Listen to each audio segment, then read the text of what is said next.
Now a man of the house of Levi married a Levite woman. And she became pregnant and gave birth to a son. When she saw that he was a fine child, she hid him for 3 months. But when she could hide him no longer, she got a papyrus basket for him and coated it with tar and pitch. Then she placed the child in it and put it among the reeds along the bank of the Nile. His sister stood at a distance to see what would happen to him. Then Pharaoh's daughter went down to the Nile to bathe, and her attendants were walking along the river bank. She saw the basket among the reeds and sent her slave girl to get it. She opened it and saw the baby. He was crying, and she felt sorry for him. "This is one of the Hebrew babies," she said. Then his sister asked Pharaoh's daughter, "Shall I go and get one of the Hebrew women to nurse the baby for you?"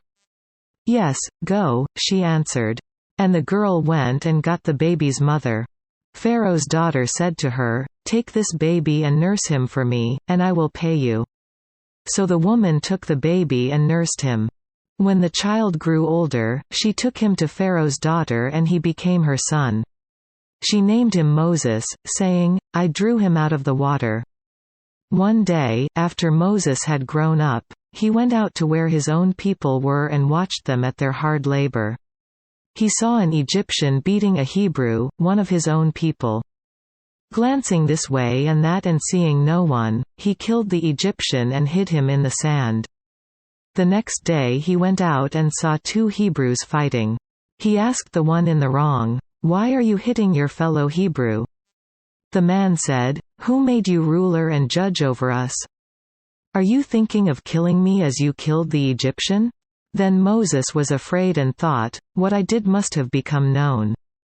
When Pharaoh heard of this, he tried to kill Moses, but Moses fled from Pharaoh and went to live in Midian, where he sat down by a well.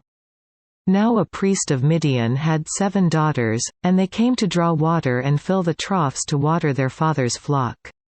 Some shepherds came along and drove them away, but Moses got up and came to their rescue and watered their flock.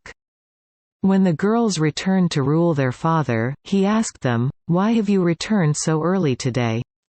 They answered, "An Egyptian rescued us from the shepherds. He even drew water for us and watered the flock."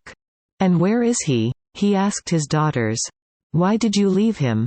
Invite him to have something to eat." Moses agreed to stay with the man, who gave his daughter Zipporah to Moses in marriage. Zipporah gave birth to a son, and Moses named him Gershom, saying, "I have become an alien in a foreign land." During that long period, the king of Egypt died. The Israelites groaned in their slavery and cried out, and their cry for help because of their slavery went up to God.